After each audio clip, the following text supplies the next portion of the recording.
Today, we are joined by Tracy Kleeman, director, editor, writer, and producer based here in Los Angeles. Tracy is the brilliant mind behind Monogamish TV, a sketch comedy series that dives into sex, relationships, and non-monogamy with equal parts humor and heart. As sketch comedy makes a comeback, Tracy's using it to flip the script on how the media talks about intimacy and modern love. And with that said, let's hop on in. Yeah. Go. Ready, set, go. Hold on, she's like burping. And with that, welcome to the Unmasked. You're like, start, bro. We gotta go. What's up, Tracy? How's it going, guys? Welcome to the show. It's about damn time. No. Yeah, we've been trying to get you on the show since May. It is September. Oh, wow. Yeah, what took you so long? God, the years flow. What took you so long? You were in Nashville, like on and off for half this year. I've been all over the place, and I've been busy. And now I have something more meaningful to talk about than just, the thing we've been talking about forever. Now I have something more to contribute to the conversation. Okay. Now, can you explain to people the thing we've been talking about forever? The thing we've been talking about forever, which one? Is it monogamish or is it representation in the media? Representation in the media. Representation. So Brian and I have been, we've been not debating. We've just been kind of like just commiserating over the fact that representation of ethical non-monogamy and polyamory in media, specifically television and movies, is whack. It's awful. Like, they make us out to be these like predatory weirdo creepers, or they make it out to seem like if you are having a threesome in your relationship, it's sort of like the final like death rattle of a relationship. Like, the only people that are having threesomes are people who probably should break up and just give up. But this is sort of like their last attempt at keeping the relationship together, which is so not mine or our experience of it, right? Like, where are the couples in television and movies that are just like these fun, hot, exuberant, successful, smart, emotionally intelligent human beings that are just like, hey, you know what? We have great sex. You know what would make it better?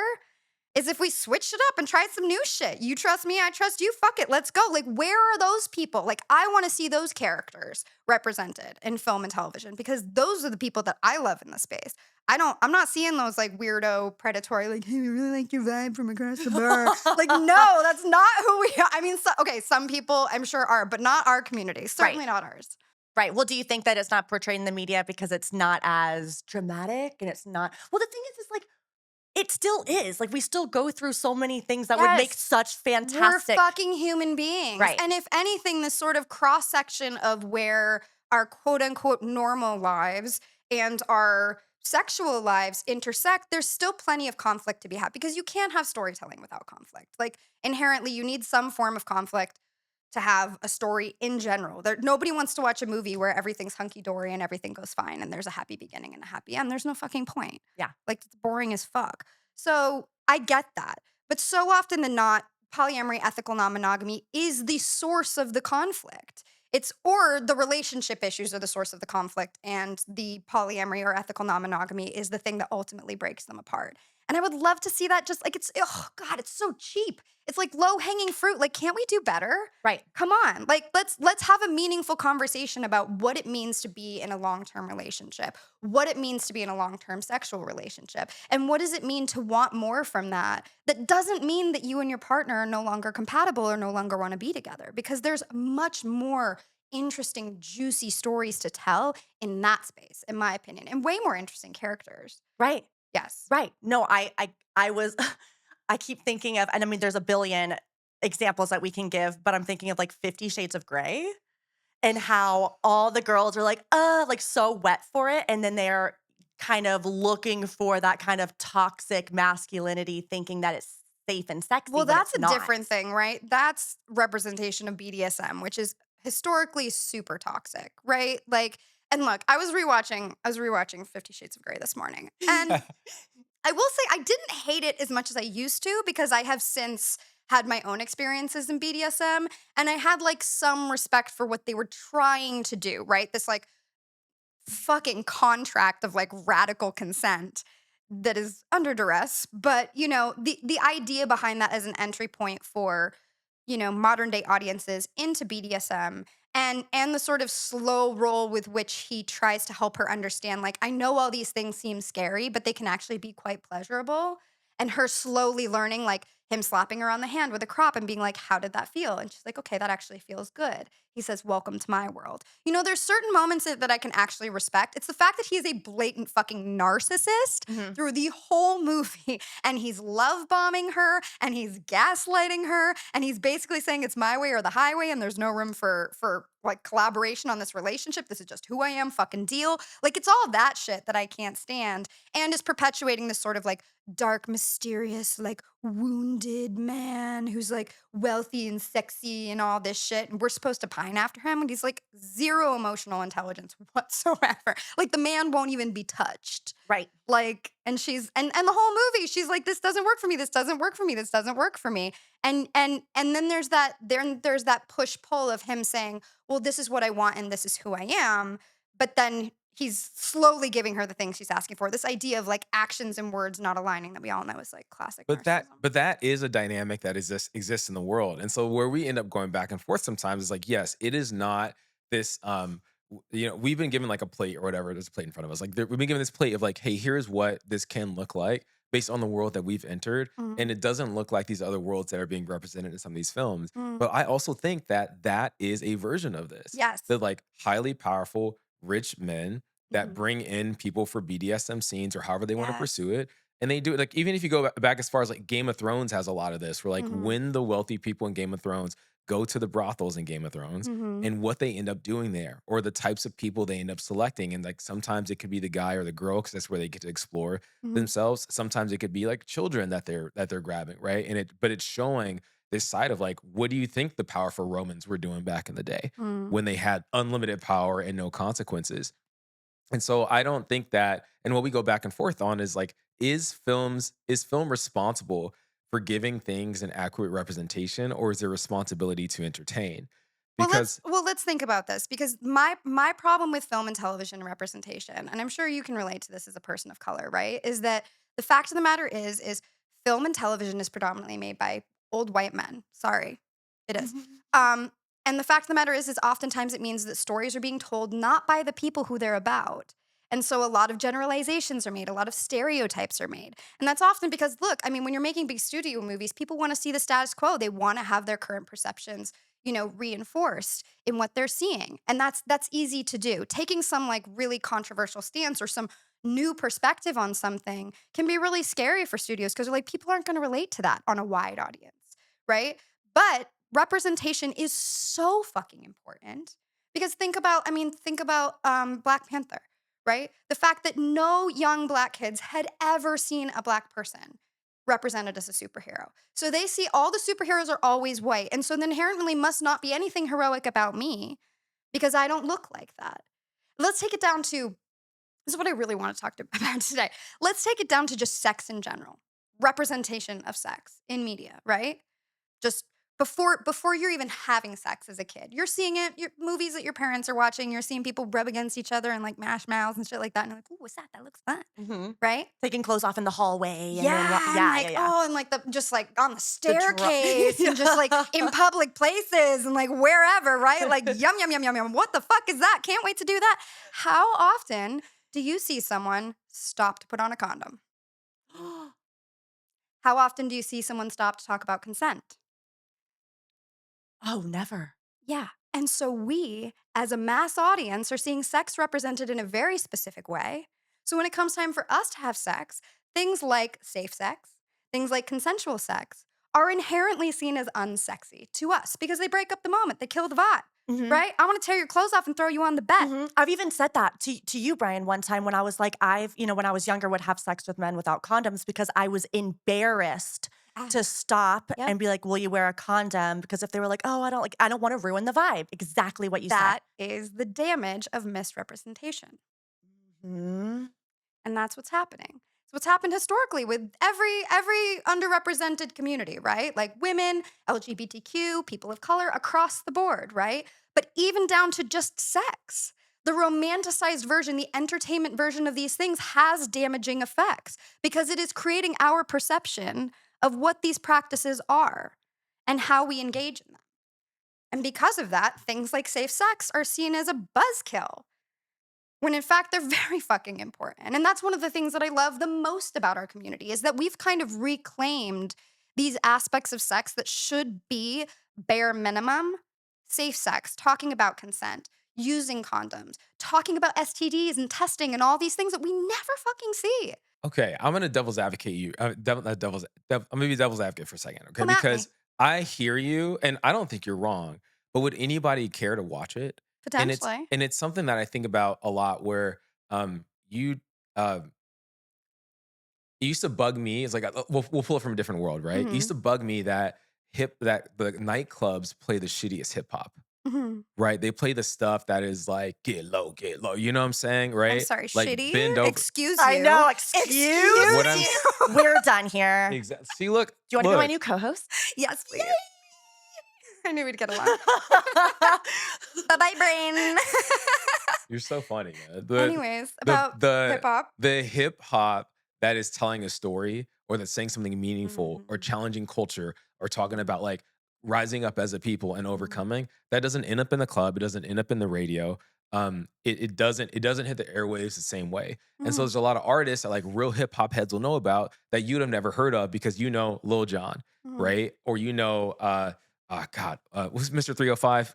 Fuck Pitbull, Oh, right? Pitbull. You know Pitbull, Mr. right? You Worldwide. don't know these other artists because they don't get DJ the Khaled. exactly. Yeah, another one, another one, another one. And you don't, so I'm saying like it, yes, but this happens everywhere. Like you don't, and what someone told me, like another black person was like, yeah, because you don't go to the club to hear about the problems you have. You go Mhm. to escape the issues Sure. you have. And so you're not going to the club to hear about how you like can't pay your rent. You already know that, Mhm. right? You're going to like have fun and feel like you don't have those problems for a night. And so it makes me wonder, she's it makes thank you. And so I'm wondering, like, the same way, like, yes, sex usually is pausing, putting a condom on. Do you want to see that aspect of it that you already know in film? Or do you want to see like the fantasy or the alternate reality of what it could be? Why not both? Right? Why not both? That's what I'm saying. I think that again, historically, because media has represented it this way, it's seen as unsexy, right? Because we're so used to it being seen as unsexy, because that's just the practice of how we see sex in media. But I think that I mean, look, I will say this. 50 Shades of Grey, he puts on a condom every time. And those are some of the sexiest sex scenes I've seen, even though like they're playing them off, they're like hardcore BDSM and like cute. But he rips up, it's a very quick beat of him just ripping off a condom before he thrusts it inside her. And I'm like, No, that's thank hot. you. So That's hot. hot. And it takes 2 seconds. It's 2 seconds of film It to do doesn't need that. to be a conversation. It doesn't Mhm. need to be anything other than just showing that this is a part But of I'm sex. saying beyond the condom piece, that like sex is often in reality, when you're married, like you're having sex, but it's not always this like super passionate, we're like super into each other kind of Mhm. thing, right? But like Hollywood presents like, hey, it's like the we just met, we're so into each other. Mhm. The piece that you love about polyamory actually is like the falling in love and like the Twitter painting and all that stuff. And so like I don't think that it's wild for like Hollywood to present the most exciting parts of things. So somewhat, I think they have to, in order to like like grab your the same reason we have to cut social clips to, like the most interesting part, right? Sure. Like there's this aspect of it where they're trying to entertain, and I think in that like they don't represent things well. I don't think they represent people of color well. I don't think they represent sex well. To your point, they don't represent startup life well, right? Like how startups really are isn't what you see on TV.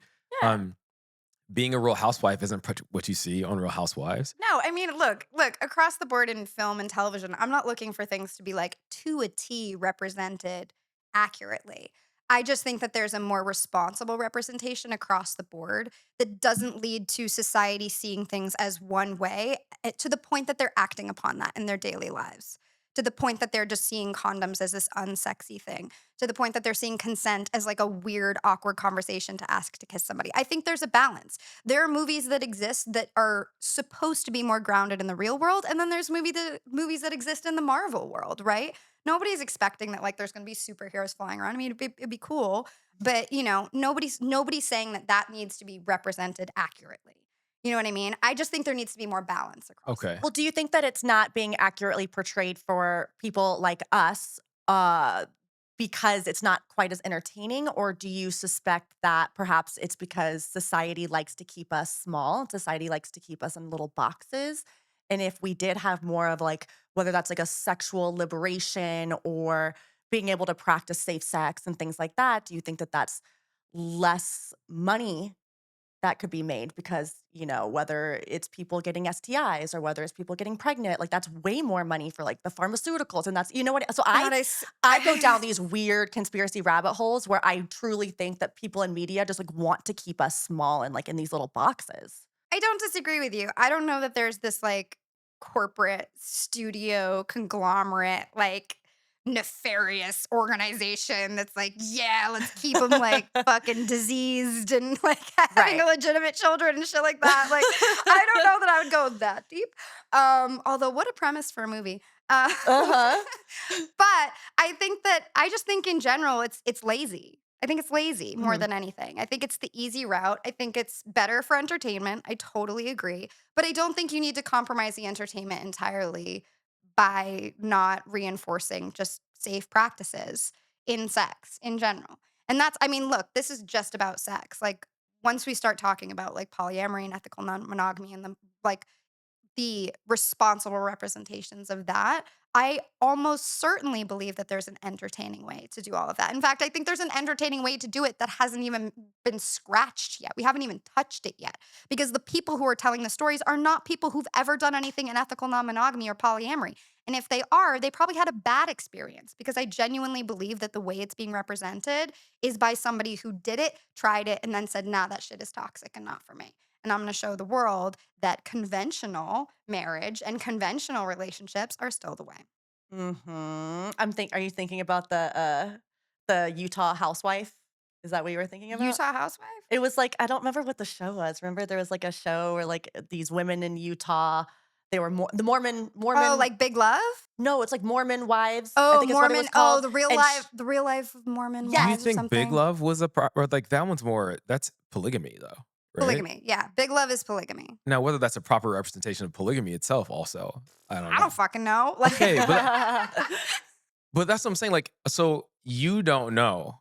We don't know whether it's like a proper representation of polygamy or not because we don't know anything about polygamy. So we're looking at this saying like, okay, this isn't a proper representation of E&M. But to someone who doesn't know E&M, they don't know that's the that it's problem. not that it is or it isn't. That's the problem, But is that they're seeing that representation and taking it at face value.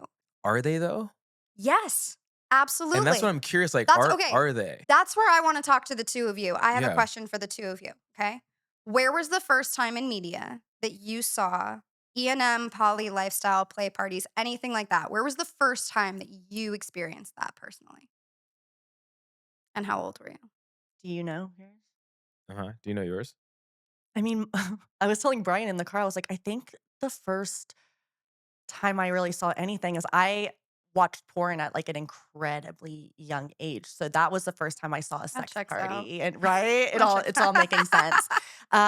So that was because I wasn't even allowed to watch music videos. Like we weren't allowed to have MTV because of like it was sexual in nature. I wanted to go to the Britney Spears concerts when I was little and wasn't allowed to go to that. So I feel like I was very sheltered. And so I went in the absolute wrong direction at 10 years old because I was so curious and I wasn't allowed any type of exposure. So my first exposure was just porn, which is an entirely other rabbit hole of what sex truly is, For right? sure. So that was mine. I mean, although strangely enough, I would kind of expect porn to be a more responsible representation of it because they're leaning into the things that are fun and exciting about it and not leaning into the things that are like dangerous or damaging to the characters in the Wait, story. no, because I think that like to your same point, like how often do you see an orgy in porn that's where they're wearing condoms? Right? Sometimes. And I think that sometimes, but like way more often that's not. Like how often do you see a GB where like Well, I never see them like putting them on though. but they're generally not wearing them. So like it's kind of funny when you're saying like Hollywood doesn't represent putting on the condom, and it probably doesn't. But I would say porn more so represents than Yeah, definitely the not safe, the not safe sex angle for sure. Which again is like perpetuating the idea that safe sex is not sexy. Okay. I might cut this. Okay. I will watch porn, and if I notice that he has a condom on, You'll stop. Oh I'll, my I'll God. change it. This is what I'm talking about. Because I'm It's thinking, ingrained in us. because I'm like, it doesn't feel as good for him. And I'm watching it for like the men's pleasure. And so if he's wearing a condom, I'm thinking, oh, this isn't as pleasurable for him. And that's what I'm looking for. And so then I will change it. Well, that's a different perspective on it. Like you're putting yourself into the perspective of the person and knowing that sex without a condom feels better. But I mean, again, That's also funny. like, You feel bad for him. That's not where I go. I start to wonder, man, I wonder what happened. Like, did someone's like test not come back on time, or did she stand her ground and she was like, no, I want a condom, or did he stand his ground and say, I only perform with Brian condoms? Like, wants to know the I backstory. did. I want to know the behind the He's like, I scenes. need Like, more what? information. He wants Yeah, the backstory and then the back shot. Yeah. Can I get the BTS on this one? But that is interesting. I didn't really realize. Okay, I would do that. so your first representation of it was porn. Yeah. Okay. Interesting. Brian, what was yours? Eyes wide shut. Eyes wide shut. And Eyes how wide if you can shut. remember, like, where were I was you watching it in your sexual journey? downstairs. My sexual journey. I was probably in like middle school or high school. Okay. And I was downstairs. I've always been a night owl, and so I would stay downstairs at my grandma's house, and they had HBO. It was the only family member who had HBO. And HBO after dark gets a little. Oh yeah. Back in the day, That was the good. they removed all of that stuff. Like, you can't even find it online. Like, Really? they shut down all of that catalog. I was looking it up the other day because, like, what happened to, like, they had real sex, Mm-hmm. and then they had some other stuff that would explore stuff, and they shut all that stuff down. Like, when they went big streaming, they shut it down. But they would play. I remember watching Eyes Wide Shut, and it's the scene when he's going to. It's not even like a sex club. It's some sort of like private elite party at a mansion. Yeah, with And like you some needed the weird like password. religious practices. It was like a cult though, and it Yeah, did bit it. culty. And it, like, now I realize, like, that was a cult. That wasn't a play party. That was a cult, and the practices that cult had. Now you realize. Did you realize that at the time? At the time, I didn't. So look, honestly, at the time, I didn't know what I was looking at. I just thought it was crazy. I was like, man, I wanted a cloak. You know, You wanted in. I wanted a cloak and a mask. A la podcast, right? But And here we are. and here we are. Goodness is the Thanks, mask, Grandma. yeah. Thanks, Grandma. So But Eyes Wide Shut led you to make a podcast. Cool. Got it.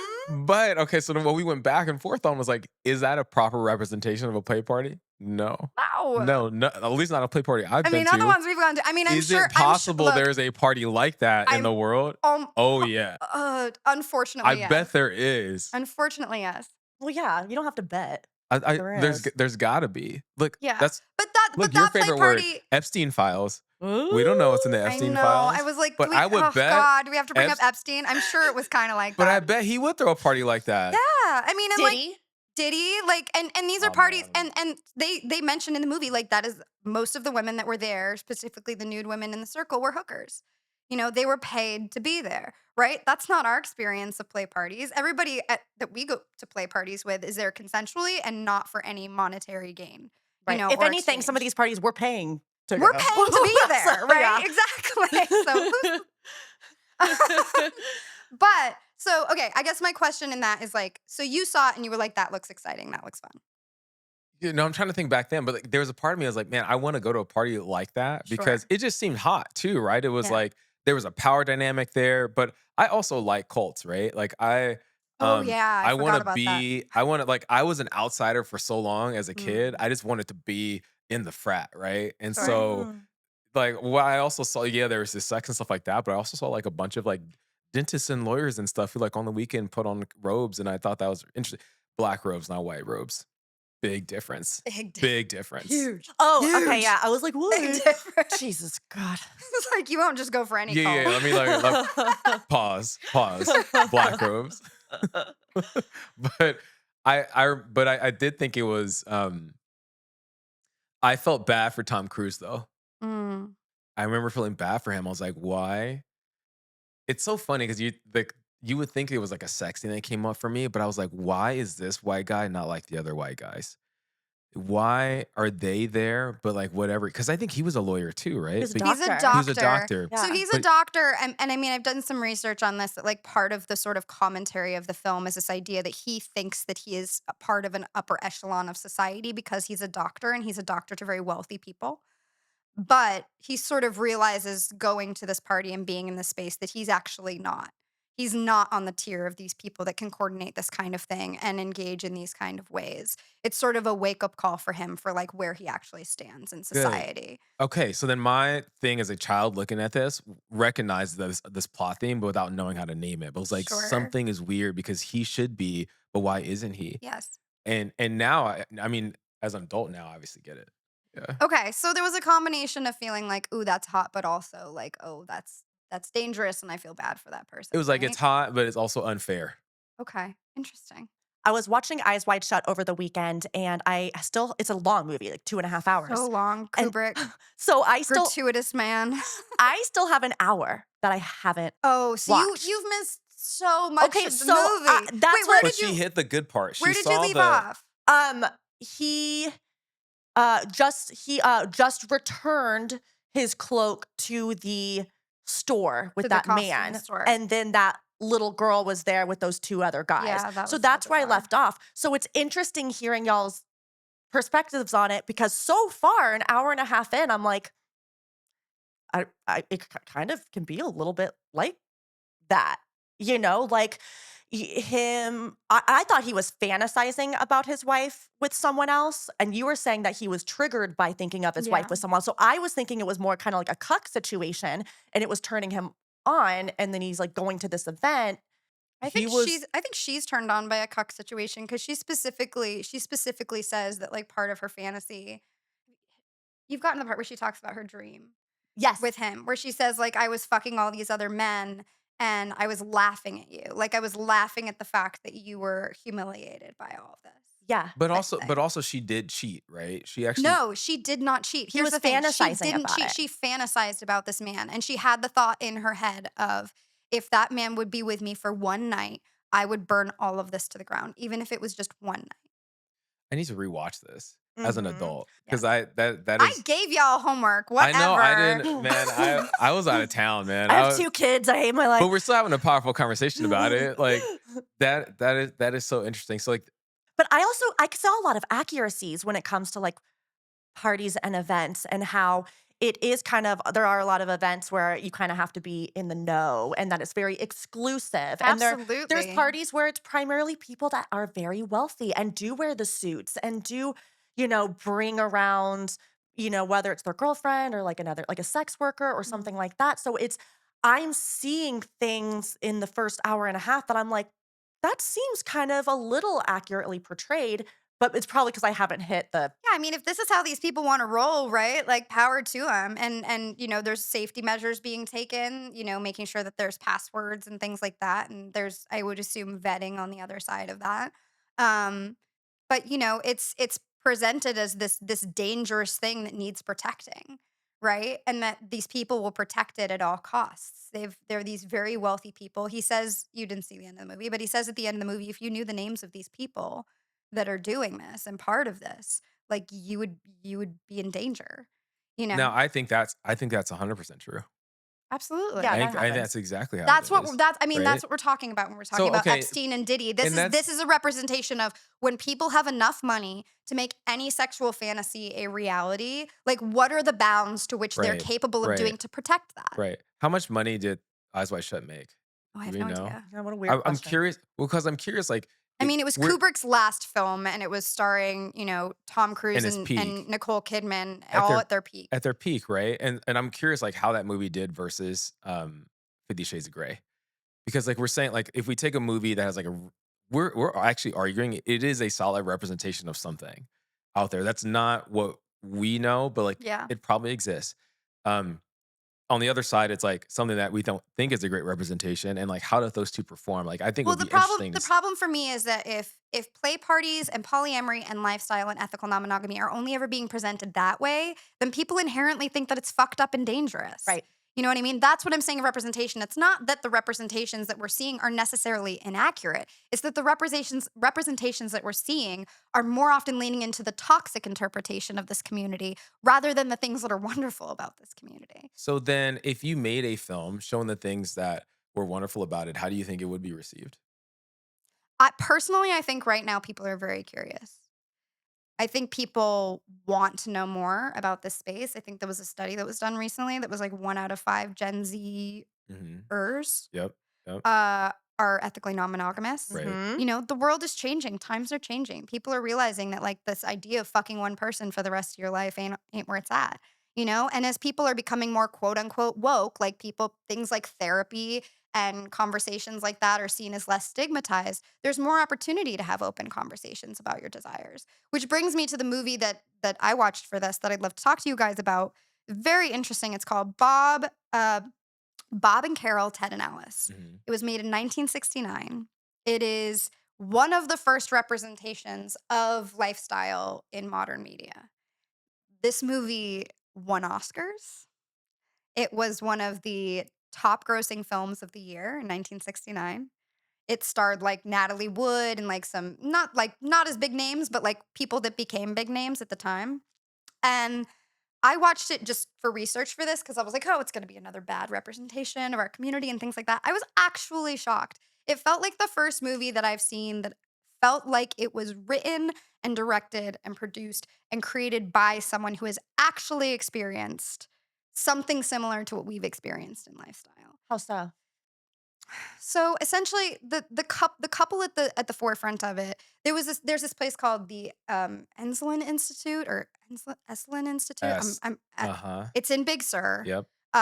It was big in the 1960s and 70s, like nudist colony kind of thing. It was a place for people to go to have like radical self realizations and become really in touch with their feelings and willing to communicate like whatever they were feeling honestly and openly as much as they can. Like you would go in like feeling bottled up and you would leave just telling the most brutal truths to everyone in your life, Yeah. for better or worse. And so the movie starts with this couple going to the institute to basically the main guy in it is a filmmaker and he wants to do a study on it. But they end up having these really big breakthroughs with each other. And when they leave, they're kind of bringing that nature back into their personal lives. And they have this couple that they're very close friends with. And they're just, you know, it's a little, the movie is categorized as satire, and I understand why, because there's moments where they're just like at dinner with somebody and they say, how do you feel about my hair? And they're like, I like your hair. No, how do you feel about my hair? It's hair. Why does it matter? It matters. It super matters. What do you think and feel about my hair? And like very confronting of like, be honest, be honest, be honest. It's a lot. But in the wake of all this, the husband ends up admitting to his wife that he had an affair. And she realizes in that moment, after all these things that they've learned, that in that moment she feels closer to him than she ever has because he is willing to be honest with her and tell her that. And this leads to the two of them opening up their marriage. Yes. Oh. And in the midst of all this, their quote unquote vanilla friends, who are their best friends, they're like family to them, are kind of caught in the whirlwind of this couple suddenly being like, oh, Bob had an affair and we were more connected than ever and it's beautiful. And now we're opening up our marriage. And this other couple is just like, what the fuck is happening? And it's triggering all kinds of things in their marriage and their dynamic. And bringing up, there's this incredible scene where they're going to bed and one of them wants to have sex and the other one doesn't. And it's a very long scene, but it is, you just feel the pain of a couple who are on just such different pages. And this is 1969. Very, very powerful filmmaking, very, very powerful commentary on relationships and communication and honesty and openness and sexual desire in relationships. And this was 1969 too. So this is right around the time that like the younger generations of that time are experiencing free love and opening up and things like that. And the couples in this movie are a bit older and have children, so there's more at stake for them in these explorations. And I think the thing that for me felt different was while Bob and Carol, the main couple, while they are still fucking up, while they're still, you know, ethically and morally kind of fucking up the system of opening up their marriage, they love each other so much. And everything that they're doing is coming from a place of honesty and understanding. And even when one of them fucks up, they have those experiences of jealousy and then they talk through it and then they repair.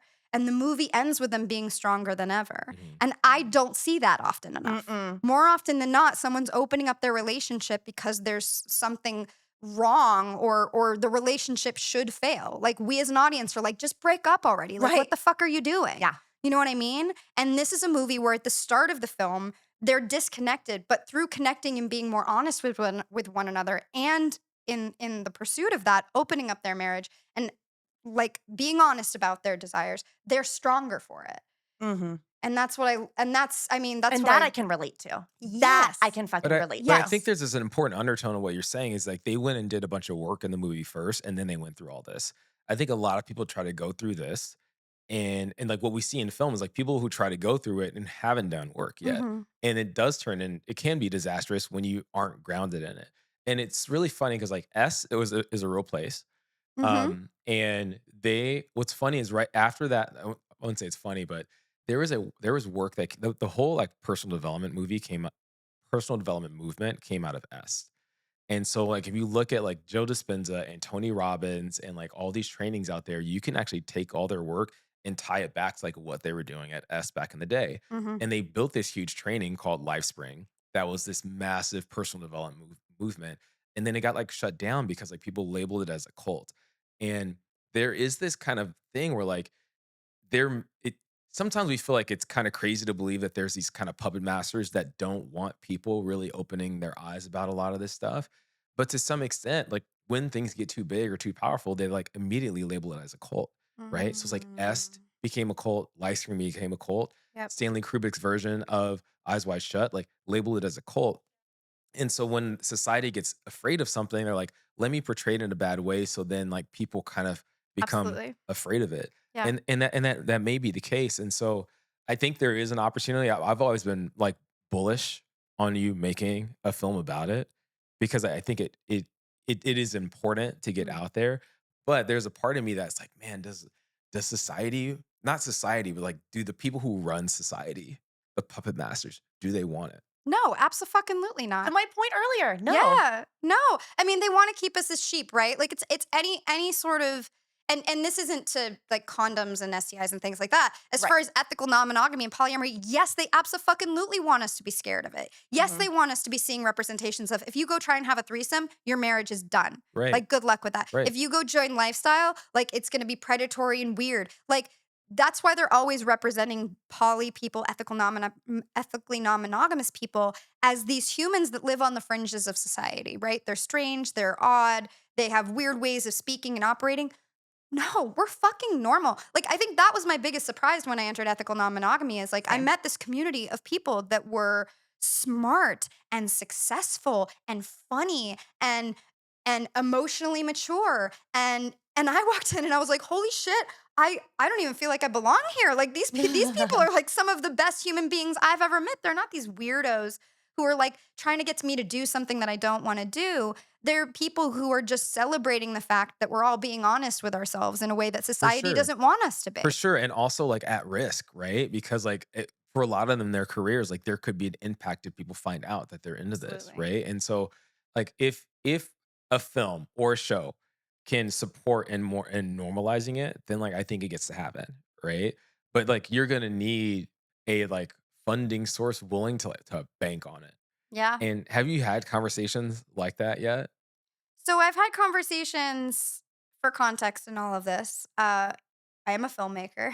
Yeah, he'll do your intro at the end. For context in all this, I wrote, and Brian had been encouraging me for years. We kept talking about this idea of having a TV show that was basically Friends, but about a group of friends that are ethically non-monogamous. Because there is hilarity that ensues in this community nonstop. And it has nothing to do with failed marriages or failed relationships. It's just when you're operating in the range of sexual encounters that we have, inevitably some funny ass shit happens.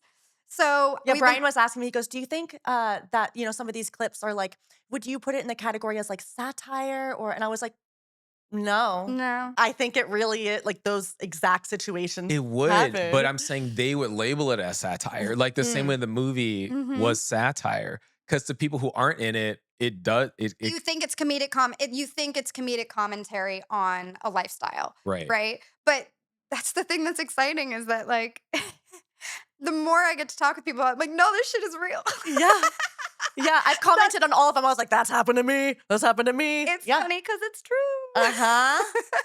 But anyways, so Brian and I have been talking about this forever. And bless you, Brian, because he would constantly ask me about it. He'd constantly be like, what's happening with monogamish? What's happening with monogamish? What's happening with monogamish? And I had to sit in the shame every time of Brian asking me about this thing that I had done nothing on.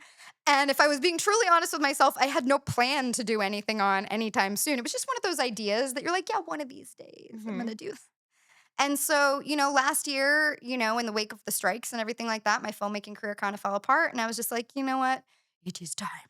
And so I sat down and I wrote the damn thing and I'm obsessed with it. And I've put it in front of many people. I've put it in front of many people in the industry.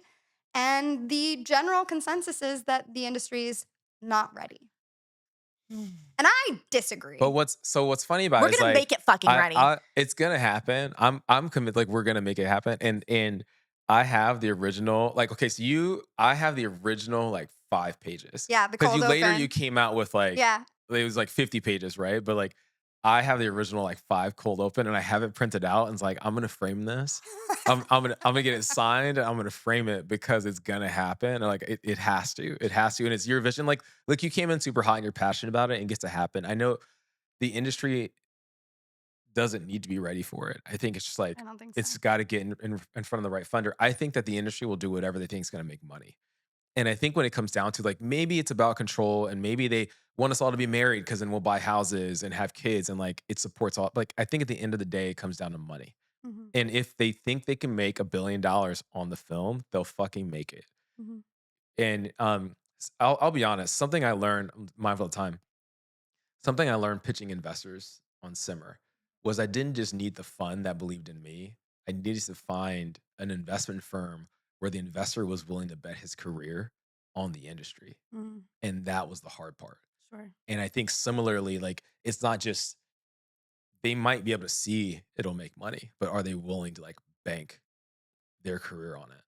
And we got to find that person. I think that's the thing is that I think the thing that we've learned historically as media has transitioned and as society has shifted and transitioned is that often media and movies and TV get in sort of this like feedback loop of just doing the same thing For sure. over and over and over again. And it's the pieces of media or art that come out and break through the noise are the ones that are actually unique and have a fresh new perspective to be seen in a world that is ready for that kind of information. And I think the thing for me that I'm realizing is that you have to be a few steps ahead of what society thinks they're ready for with these kind of things. That's how you break through. Show the world something that shocks them and takes them out of the norm in an exciting way. And that's how you break through the noise. You have to make the move before people are ready for it. If you do it, once people are ready for it, then it's old news. You need to do it when it will have Absolutely. the most impact. I think it's going to be like Paramount Plus or HBO that bite it. Yeah, we'll see. That do it. It's got, because they're the only ones that are like pushing TV. Here's the thing. It's not going to be Netflix. Here's the thing, and maybe don't put this on here, but we'll find out. So the reason that I built Monogamish TV, the Instagram page, is because I wanted to show what this is all about. And I wanted to show that there is an audience for it. And the fact that I can do that on a platform where I get to build that audience myself and engage with that audience myself and witness that audience grow and see the benefit of what we're creating and what we're doing actively with the people who want to see it, right? That is my building platform for all of this. And in the process of that, we're building a brand. We're building a brand of Monogamish TV, which is all about the proper, respectful, responsible representation of sexually alternative lifestyles in media. That's what we're about. And at the end of the day, if that thing builds to the point that I think it will, I won't need HBO. I won't need Netflix. I won't need Paramount. I'll do it myself. Oh, I got goosebumps. And I'll do it right. That's fucking right.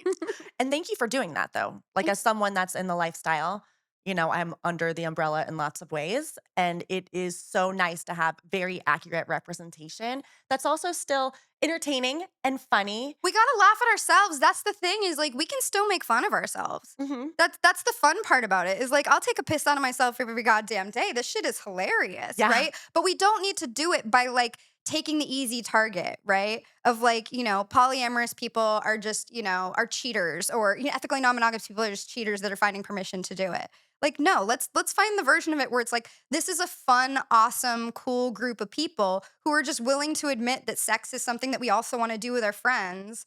And that can be really fun. And let's see what that's about, right? Let's see what that avenue is. One of the favorite things that I keep getting as comments on the content is people saying, damn, I wish I had a group of friends like this. Yeah. Like, where are these people? Where are these communities? And I think we're super spoiled because we live in Los Angeles and we've built this community. Right, People in our right. community have helped us to build it and vetted it and created opportunities for us all to engage with each other. But you go anywhere else. I mean, I'm sure you guys have gone on field in other states and things like that. And there's a scarcity mindset. These people, this doesn't exist anywhere else because people don't know that it can exist. So the more that we show a representation of not just polyamory, not just ethical non-monogamy, but a community within lifestyle and friendship within lifestyle, then that opens the eyes of people elsewhere to realize what's possible. Again, representation. We got so many good clips out of this, dude. I'm so excited. We do have to wrap up, which Yeah, we I'm do. so upset about. But How do I'm people- going to watch that movie. Can I say real quick? I wanted to say my first interaction my with gosh. ethical non-monogamy Okay. in media. Do we have like 2 We or have 3 more time. minutes? Okay. Okay. So my first interaction with ethical non-monogamy in media was on Friends. So there was an episode that was done that was basically like a what if episode where they went back in time. If all these things didn't happen, if Rachel hadn't become part of the friend group, what would have happened to all these people? And Ross is still with his wife, and she's pushing him to have a threesome. Now, we all know that Ross's wife ultimately left him for a woman, right? She was a lesbian. And now we have this moment of Ross is still with his wife. She wants to have a threesome, and she's way more excited about it than he is, and specifically about specific women being part of that threesome. And there's this great moment of the woman coming in, and he's like, woo, this is going to be exciting. And the two women are just locked in with each other and headed towards the bedroom. And he's like, cool. This is hot, isn't it? And he's just getting like left behind. And then he's like talking with Joey about it and like having the threesome. And he's like, were you ever like at a party and you realize that like nobody would really care if you weren't there? And Joey's like, did you get bored? And he's like, yeah, I got bored. I made a sandwich, actually. Like my part of it was over really soon. And so for me, that being my first interaction with ethical non-monogamy and polyamory and threesomes in general, you know what's supposed to happen. She's not supposed to be with him. They're not supposed to be together. The reason she wants to have a threesome is because Susan is the love of her life and she wants to be with her.